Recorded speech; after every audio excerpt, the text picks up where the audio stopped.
Buenas, este es el video de la sección 33.5 del tema número 6, ondas electromagnéticas del curso de Física General 3. Esta sección es la de cantidad de movimiento y presión de radiación del tema ondas electromagnéticas.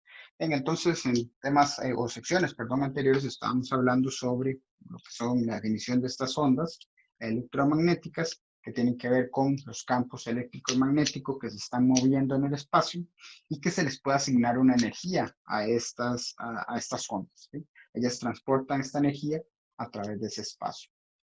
Entonces, ahora, sabiendo que estas ondas pueden transportar energía, nosotros recordamos que los objetos generalmente que llevan una energía almacenada también pueden tener una cierta cantidad de movimiento. Así como, por ejemplo, una esfera, ¿verdad? Cuando nosotros tenemos una partícula que se va moviendo en un plano, tiene una cierta rapidez, entonces eso significa que tiene una energía cinética. Al estar moviéndose en este espacio, ¿verdad? También tenía una cantidad de movimiento lineal que estaba relacionada con M por V. Nosotros decíamos antes que la cantidad de movimiento es igual a M por V. Era una de las formas de escribir lo que sería la cantidad de movimiento. Pero ahora el problema que tenemos es, bueno, nuestras ondas sí tienen una cierta rapidez, que sería la C, ¿verdad? La constante C, pero ellas no tienen masa. Entonces nosotros no podríamos relacionar o no podríamos definir lo que sería la cantidad de movimiento de una onda electromagnética con esta fórmula de acá. Entonces se tuvo que replantear la forma de obtener una cantidad de movimiento y al final Maxwell, ¿verdad? Como parte de todas sus contribuciones a lo que es electromagnetismo, encontró una forma nueva de definir lo que sería la cantidad de movimiento. Y nosotros lo que vamos a estar trabajando acá es con la magnitud de esa cantidad. Entonces lo que vamos a decir es que la magnitud de la cantidad de movimiento, que yo también la podría ver de esta forma, ¿verdad? Diciendo que la magnitud de ese vector, nosotros lo vamos a ver como la energía que está teniendo, que se está transfiriendo, ¿verdad? En este sistema por medio de la radiación electromagnética, que al final va a estar relacionado con el U que vimos en la sección anterior. Entonces esto va a ser el U sobre la velocidad de la luz C. Entonces, así es como tendríamos, ¿verdad? Esa parte. El libro, específicamente el oficial del curso, utiliza aquí lo que sería el término de la energía transmitida por radiación electromagnética en lugar de CU. Pero bueno, nosotros ya sabemos qué es esa parte, entonces lo podemos dejar así y muchos de los ejercicios nos encontraremos, ¿verdad? Que la energía a la que nos están hablando se saca de la parte de U, entonces prefiero ponerlo ahí ya como para que se vea que se puede conectar, ¿verdad? Con los otros ejercicios. Muy bien, entonces lo que tenemos ahí es, por el momento, que la cantidad de movimiento, o por lo menos la magnitud de la cantidad de movimiento, podemos relacionarla con la energía que lleve esa onda, ¿verdad? Vean que ahí ya va tanto la parte eléctrica como la magnética, o sea, la suma de ambas, sobre la velocidad de la luz C. Muy bien. Entonces, además de esa parte, teniendo esto cantidad de movimiento, bueno, la cantidad de movimiento nosotros la podemos relacionar, ¿verdad? Con lo que sería la fuerza, que fue la forma en la que se definió en cierto momento lo que era la fuerza para Newton, ¿verdad? Habíamos dicho que era una derivada con respecto de P, o sea, nosotros decíamos que F era dp, perdón, con respecto del tiempo, una derivada con respecto del tiempo de esta cantidad de movimiento. Entonces, así habíamos definido la fuerza. Esto es algo que se ve en física 1, ¿bien? Entonces habíamos definido de esa forma la fuerza en algún momento, donde decíamos que esto era masa por velocidad, ¿verdad? Entonces la masa era constante y salía, y la derivada de la velocidad era la aceleración, entonces teníamos la segunda ley de Newton. Pero bueno, entonces tenemos esto acá y recordamos que una fuerza yo la puedo relacionar con una presión, que es a lo que quiero ir en esta parte, ¿bien? Entonces la idea es que de esta cantidad de movimiento que tiene el cuerpo, si el cuerpo llegara perdón, que tiene la onda, si la onda llegara a chocar con un cuerpo, ¿sí? Entonces se ejercería, ¿verdad? Un cambio en lo que son los cantidades de movimiento, genera fuerza, y entonces lo que estoy diciendo es que yo estoy haciendo una fuerza sobre un objeto con esta onda, ¿bien? Entonces algo que suena un poco extraño, ¿verdad? Es poco intuitivo pensar que la luz sí genera una fuerza sobre los objetos, sí genera una fuerza, ¿bien? Y después, más aún que una fuerza, lo que nosotros analizamos, debido a que las ondas electromagnéticas se esparcen, ¿verdad?, en un cierto espacio, y eso vimos la parte de intensidad en la sección anterior con el vector de Poynting, ¿verdad? Entonces, como es sobre un cierto área, que es donde donde está incidiendo esta onda electromagnética, entonces nosotros en lugar de hablar de fuerza, hablamos de una presión. Pero recuerden que presión es igual a fuerza entre área. Y entonces ahí lo que estaríamos diciendo es que esto es dP dt. Noten que ya dejé de utilizar los vectores, ¿verdad? Esto sería en magnitudes y aquí sobre A. Ajá, ok. Entonces lo que tendríamos por ahí. Noten que entonces eso sería, dada esto que está aquí, yo lo puedo trabajar con esta parte de acá, yo lo puedo ver como 1 sobre C, y luego aquí lo que sería du dt sobre el área. Muy bien. Si no me equivoco, ahí llevo todo. Vean que aquí lo que estoy haciendo es que esta parte de acá sería esto. Estoy haciendo la derivada con respecto al tiempo. La C es una constante, entonces puede salir.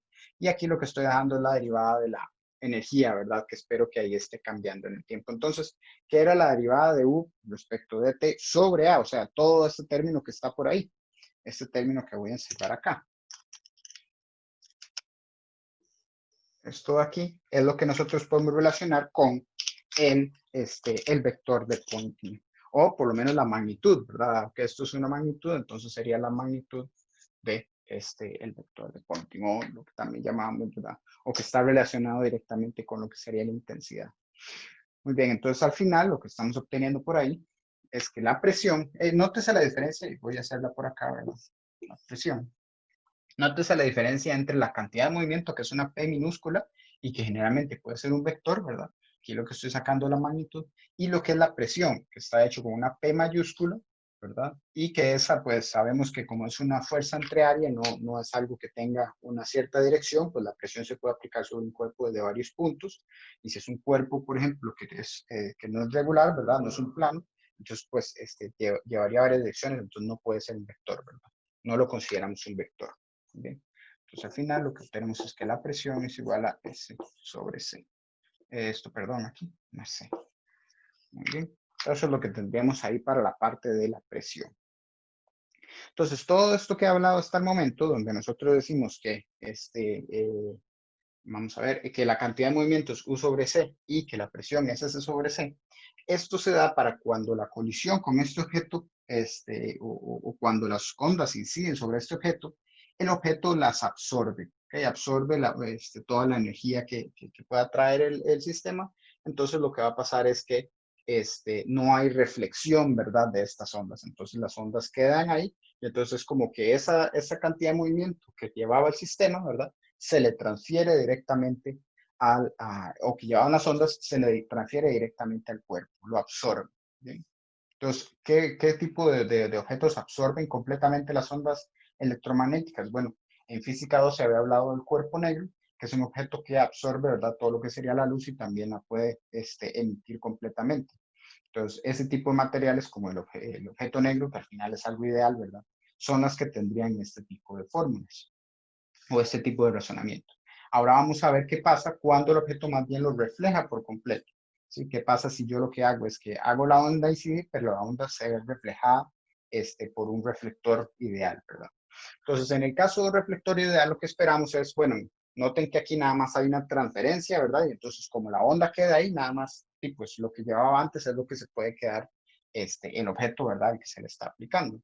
Entonces, ahora veamos qué pasa si yo lo que hago es que reboto, ¿verdad? Muy bien. Entonces aquí ya lo podemos, vamos a borrar esto, ¿sí?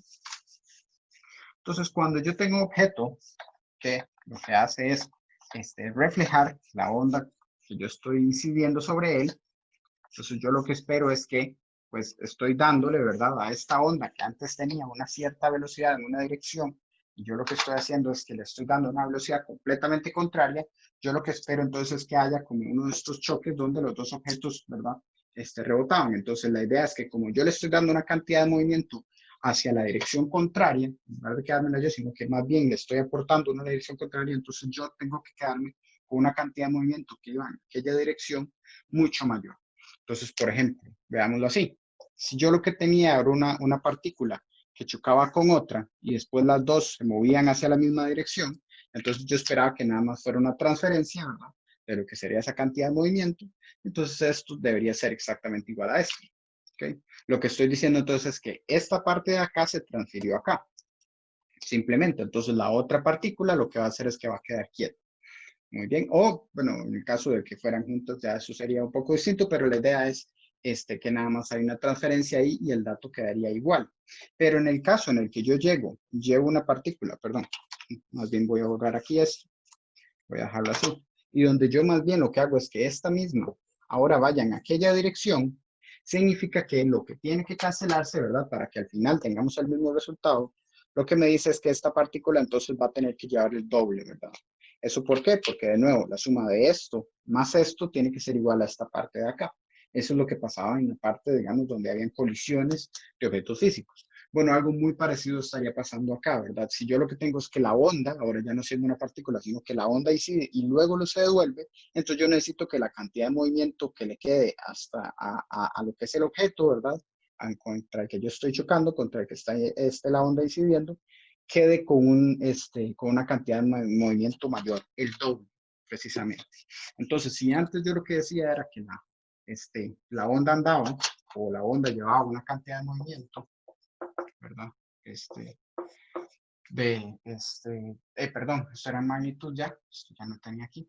Que antes la onda trabajaba con esto y ahora va a tener lo mismo, pero en la dirección contraria.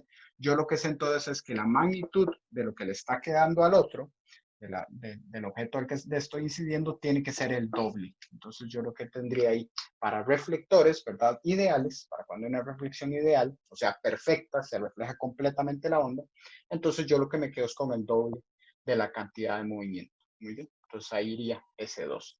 Y bueno, pues haciendo este mismo análisis, ¿verdad? Si yo hago todas las líneas que hice hace un momento, veo que S2 se quedaría por ahí, ¿verdad? Estaría trabajando por ahí hasta llegar al hecho de decir que la presión sería 2 veces la magnitud del vector de Poynting sobre C. Entonces sería el resultado que obtendría yo en esta parte. Vean que entonces tendría el doble. Muy bien. Entonces, esto lo estoy haciendo con cuerpo negro, ¿verdad? Y también con, que lo absorbe por completo, y también con un objeto que refleje por completo, ¿verdad? Que sería como un espejo perfecto, ¿sí? Donde todos los rayos que inciden, entonces se devuelven. No hay ni uno solo que queda en el objeto, ¿verdad? Entonces el objeto no obtendría energía, sino que la energía seguiría, pero sí entonces habría esta parte de la cantidad de movimiento porque lo que hago es que rebote, ¿verdad? Muy bien, entonces, teniendo esa parte de ahí, ¿verdad? Y sabiendo que yo estoy hablando de los dos extremos, bueno, pues yo tengo que analizar también los objetos que no son mi cuerpo negro y que son reflectores ideales. ¿Y qué son esos cuerpos? Bueno, todos los que conocemos en la vida cotidiana, ¿verdad? No hay cuerpo que sea un cuerpo negro perfecto y tampoco uno que sea un reflector perfecto. Entonces, pues todos los demás, que son los que realmente nos interesarían, están en medio de. Entonces, ¿cómo planteo yo lo que sería estos cuerpos que están en medio de uno y del otro? Bueno, yo llego y lo que digo es que tomo un factor, que voy a llamar el factor F, que va a ser el porcentaje o la cantidad desde 0 hasta 1 eh, de las ondas, de lo que reflejo de las ondas, más bien. ¿Sí? Entonces, siendo 0, que yo no reflejo nada, o sea, el cuerpo negro, y 1, siendo que lo reflejo completamente todo, o sea, este caso de acá. Entonces, F, yo espero que vaya desde 0 hasta 1, ¿verdad? Bueno, y técnicamente también los puedo tener ahí, que sean esos valores para cuando es cuerpo negro o para cuando es el reflector ideal, ¿verdad? Entonces, teniendo eso de ahí, lo que me va a pasar con estas fórmulas es que al final me va a quedar como, o para verlos ya de forma general, para cualquier objeto, ¿verdad? Para cualquier cuerpo al que se le incida. Entonces sería un 1 más F de U sobre C, ¿verdad? Para el caso de la cantidad de movimiento. ¿Ven? Entonces, noten que en este caso, cuando esto es 0, o sea, cuerpo negro, nada más me queda un 1 sobre C, que era lo que tenía antes, y cuando el reflector cuando tenemos reflexión completa, ideal, perfecta, entonces esto sería un 1, entonces esto queda 2 U sobre C, que sería lo que tengo aquí a este lado. Y después, para la otra parte, ¿verdad? Para lo que es la presión, todo es igual, queda 1 más F, y aquí S sobre C. Entonces noten que entre U y S también hay unas ciertas relaciones que se vieron en la sección anterior. Entonces yo tengo otras formas de conectar todos estos valores. Generalmente los ejercicios se encargan de, o se tratan, ¿verdad? Más bien de ese tipo de cosas, ¿verdad? De este tipo de interacciones que puedo tener o de los cálculos que puedo hacer para trabajar en la relación entre la cantidad de movimiento, la energía que tenga la onda, la presión que se le ejerce sobre el objeto y el vector de Poynting o por lo menos su magnitud. Entonces ahí el juego, ¿verdad? Donde puede existir en lo que serían estos ejercicios, más que todo por esta parte de acá, que también hay conexiones entre el vector de Poynting, o bueno, su magnitud, y lo que sería la energía que lleva esa onda electromagnética. Entonces, vean que el tema no es como que traiga mucho, ¿verdad? Nada más se definen unas ciertas cantidades. Y como les digo, el juego, ¿verdad? O lo que puedo sacar yo de esto, a partir de esto ya es donde podríamos estar trabajando. Noten también que la presión está relacionada con fuerza y área, por si en algún caso nos estuvieran hablando de fuerzas.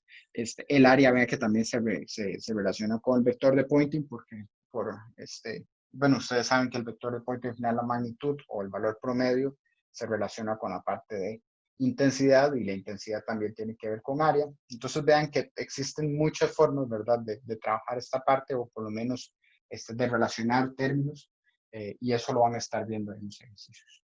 Entonces, eso sería, digamos, la introducción de cantidad de movimiento y presión en la parte de radiación electromagnética. Van a notar que la siguiente sección ya lo que habla es de otra cosa completamente por aparte, que sería bueno, seguimos hablando de ondas electromagnéticas, pero ya sería la parte de la generación de estas ondas por medio de antenas, y ya para el final lo que tenemos es el espectro. Entonces, eso es lo que tenemos para este video. Muchas gracias por su atención.